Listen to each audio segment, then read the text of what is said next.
আজি আমি স্টাर्ट কৰিব গৈছো এক্সাৰসাইজ 2.4 লেসন নাম্বাৰ হৈ গল 2 কমপ্লেক্স নাম্বাৰ সো ইয়াৰ যিখিনি কনসেপ্ট আছে সেইখিনি আমি ডিসকাস কৰিছো যে what are arguments or amplitude তোমালোকে যদি চাব বিচাৰা তেতিয়ালে মোৰ আইটেবত ক্লিক কৰিবা মই লিংকটো দি দিম তাতে পাই যাবা ডেসক্ৰিপচন আৰু মোৰ কমপ্লেক্স নাম্বাৰ প্লেলিষ্টত গৈ পেলাই তোমালোকে এটো সাৰ্চ কৰি লব পাৰা বা ডেসক্ৰিপচনত ক্লিক কৰিলে গোটেইখিনি চেনেলৰ লিংক দিয়া আছে তাতে তুমি কমপ্লেক্স নাম্বাৰ চেনেলটো কমপ্লেক্স নাম্বাৰ যেটো লিংক আছে তাতে ক্লিক কৰিলে তাতে পাই যাবা গোটেইখিনি videos So,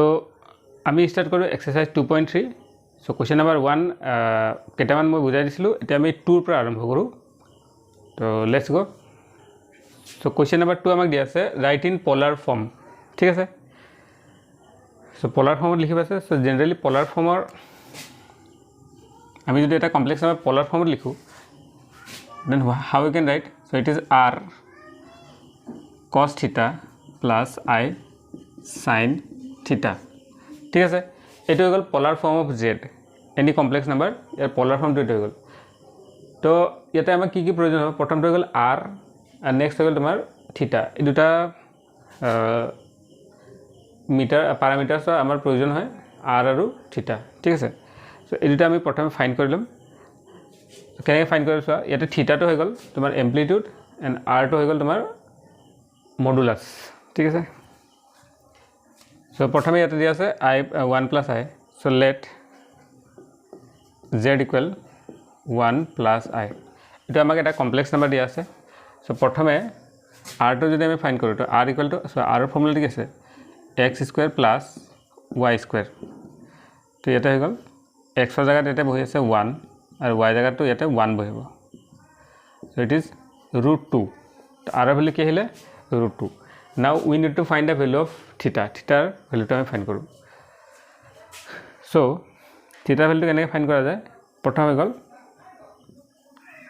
tan alpha find কৰা তো tan alpha equal to modulus of y by modulus of x ঠিক আছে তো এটা y জায়গাত চোৱা এটা y জায়গাত 1 আছে x জায়গাত 1 আছে so modulus of 1 by 1 ঠিক আছে তো আলটিমেটলি তো 1 আহিব তো tan alpha equal to 1 এই 1 টোক আমি 10 হিচাপে যদি এক্সপ্রেস কৰিব যাও তো এটো হৈ গল তোমাৰ 10 সৰি এটো হৈ যাব তোমাৰ 10 45 degree or you can write 10 pi by 4 ঠিক আছে because pi মানে 180 divided by 4 is equal to 1045 degree so 10 alpha equal to 1045 degree সেই পৰা আমি পাই আছো 10 to cancel যদি কৰি দিও তেতিয়ালে alpha equal to pi by 4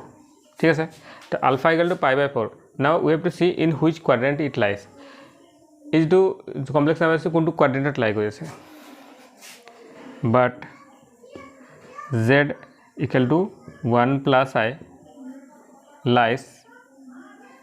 on first quadrant to quadrant lie koribo first quadrant because duta positive ase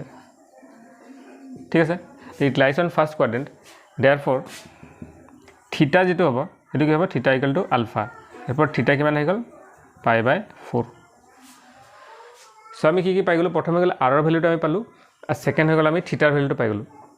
এতিয়া আমি ইয়াৰ এইটো ফৰ্মত লিখি পাৰো ঠিক আছে সো পোলার ফর্ম যেটা কি হৈ যাব r এর জায়গাত হৈ যাব √2 cos থিটাৰ জায়গাত কি পাইছো pi by 4 so it is pi by 4 plus I sin pi by 4 so this is the polar form of z which is 1 plus I so friends আমি ডিসকাস করলো polar form of z so we are going to solve the next question so hello friends এতিয়া আমি কৰিব গৈছো question number 3 ঠিক আছে 3 number so let's go exercise 2.4 so write in polar form আমাক given আছে question হৈ গল 3 minus 4I power minus 1 and next হৈ গল 1 plus 7I ঠিক আছে তো ইয়াক চোৱা এটা পাওয়াৰ -1 আছে তো ইয়াৰ ৰেচিপ্ৰকাল হিচাপে লিখিলো so it is 1 plus 7I ওপৰত আৰু 3 minus 4I এটো তলত আহি গল নাও দিস ইজ এটো কমপ্লেক্স নাম্বার ফর্মত আহি যোৱা নাই সো কমপ্লেক্স নাম্বাৰ ফৰ্মত প্ৰথমে এটো আমি কনভাৰ্ট কৰিলাম ঠিক আছে তো কি কৰিব পাৰো তলৰটো ৰেশনালাইজ কৰিব পাৰো so it is 1 plus 7I 3 minus 4I ইয়াক ৰেশনালাইজ কৰিবলৈ ইয়াৰ কনজুগেট লগত মাল্টিপ্লাই কৰো তো তলত কৰিছো এটা ওপৰত কৰিব লাগিব So 3 plus 4i. ঠিক আছে, now multiply কৰি দিম। So it is 3 3 is 9 plus 12i minus 12i minus 16i square. ঠিক আছে, so it is multiply কৰি এটা 3 1 jar 3 হৈ যাব, তাৰপিছত এইটো ইয়াৰ লগত multiply হ'ল, so plus 4i plus 21i plus 28i square. So এইখিনি আহিলে, এইটো সলভ কৰোঁ ফাৰ্ডাৰ। so এইটো হৈ গ'ল তোমাৰ 9, এইটো কেনচেল আউট হৈ গ'ল, এইটো i স্কুৱেৰ মানে হৈ গ'ল তোমাৰ -1, so -1 ইনটু মাইনাছ, এইটো হৈ গ'ল +1 হৈ যাব, so 9 + 16, আৰু ওপৰটো আহি যাব তোমাৰ 3, i স্কুৱেৰ মানে -1, তো 3 - 28, so 3 - 28 is -25, তাৰপিছত হৈ গ'ল +25i, তলটো কিমান হৈ গ'ল 25 plus 25i, ইয়াৰ পৰা আমি 25 লৈ পেলাই তলৰ 25টো আমি কেনচেল কৰিব পাৰোঁ, so it is 25 আমি কমন লৈ ল'লোঁ, it is -1 থাকিব plus i by 25, so it is -1 plus i, so ইয়াক আমি z বুলি কনসিডাৰ কৰিলোঁ, let z equal to 1 -1 plus i. now ইয়াক যদি পোলাৰ ফৰ্মত কনভাৰ্ট কৰিব আছে, so we need to find the value of r and theta. so what is r? r is nothing but r to হৈ গ'ল তোমাৰ modulus. ঠিক আছে, তো r টো কেনেকৈ ফাইণ্ড কৰে, ফাৰ্ষ্ট আমি r টো ফাইণ্ড কৰিলোঁ, so r ইকুৱেল টু কি হৈ যাব square root x square plus y square, ইয়াতে x টো তোমাৰ -1 হৈ গ'ল আৰু y টো হৈ গ'ল তোমাৰ 1। ঠিক আছে, এইটো হৈ যাব তোমাৰ -1 square plus 1 square which is equal to 1 plus 1, এইটো হৈ যাব তোমাৰ √2, তো r ভ্যালু আহিলে √2। now we will find theta. so theta কেনেকৈ ফাইণ্ড কৰিম, প্ৰথমে tan alpha টো ফাইণ্ড কৰোঁ, tan alpha equal to modulus of y by modulus of x। ঠিক আছে, তো ইয়াতে modulus of y আছে 1 আৰু x আছে -1, তো এইটো গ'ল 1, এইটো গ'ল -1, তো মডুলাছৰ ভিতৰত থাকিলে গোটেইটো সাইন্স পজিটিভ হৈ যাব, so it is 1 by 1 means 1 and 1 is nothing but 10 pi by 4, এইটো আগৰ কুৱেশ্যনত ডিছকাছ কৰিছোঁ। so ইয়াৰ পৰা আমি কি পাইছোঁ, alpha equal to pi by 4, if alpha equal to pi by 4 but z equal to -1 plus i lies on negative positive. ঠিক আছে, তেতিয়াহ'লে সেকেন্ড কোৱাড্ৰেণ্ট হ'ব x negative y positive, second quadrant lies on second quadrant. ঠিক আছে, second কোৱাড্ৰেণ্টৰ যেটো থিটা হয় এটো কেনেকৈ ফাইন্ড কৰা হয়, therefore থিটা ইকুৱেল টু পাই মাইনাছ আলফা। সো এইখিনি যদি বুজিব আছে তো মোৰ আগৰ ভিডিঅ'টো চাবা, য'ত আমি কনসেপ্ট অফ এম্প্লিটিউড এটো ডিসকাস কৰিছোঁ, তো তাতে ভালকৈ বুজি পাই যাবা যে এটো কি এনেকৈ হয়। তো ইট ইজ পাই মাইনাছ আলফা ভ্যালু কি পালো pi by 4, so pi by 4 তো কিমান হৈ যাব 3 pi by 4,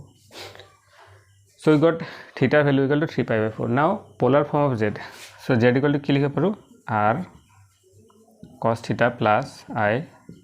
sin theta, so r value কি পালো আমি √2, so it is √2 cos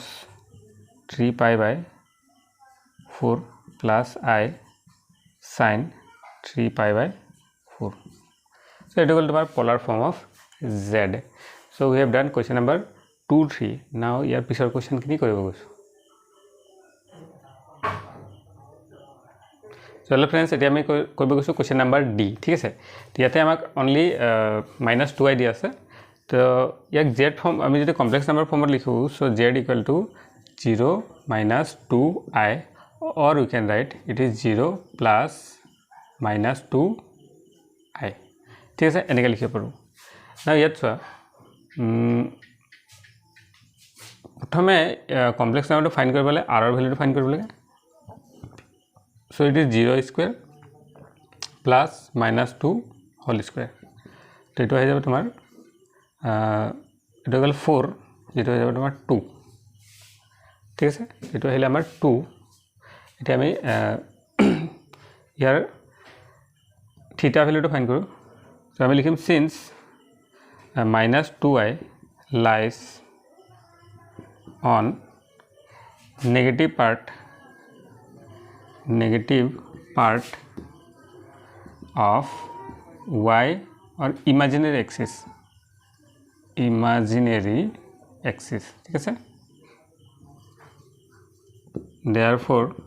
theta will be equal to so imaginary एक्सिसत तुम्हार जो एक्सिसत जो लाई करे क्वाड्रेंटत लाई करे आम जानूँ बाट एक्सिसत जो लाई करे तो इते हले थीटार भैल्यू 0 इते हो गल π/2 इते हो गल पाई एंड दिस इज -π/2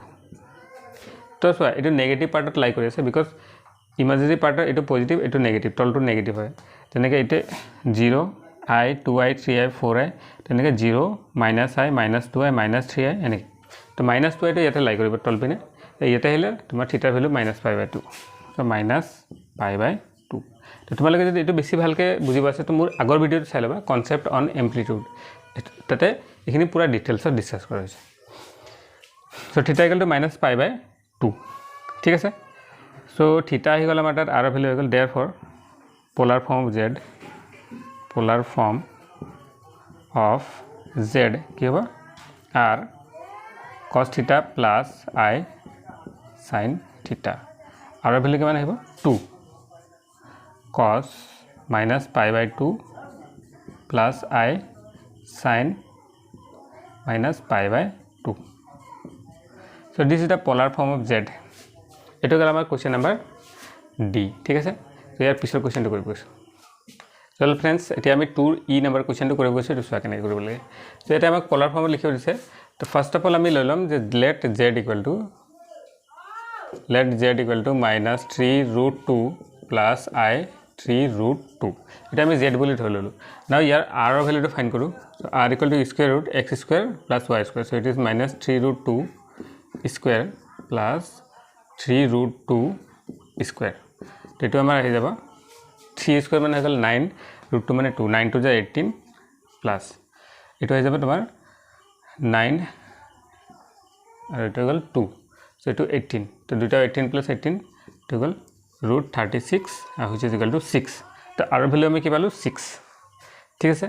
इतना आम थीटार भैल्यू तो फाइन करूँ सो आम लिखिम tan alpha equal to modulus of y by modulus of x so modulus of y हो जा 3√2 आई तो गल आको 3√2 माइनस तो दुटा सेम आछे ये कैंसिल आउट हो जा ये हो गल तुम 3√2 बाय 3√2 ये मैं कैंसिल कर दिल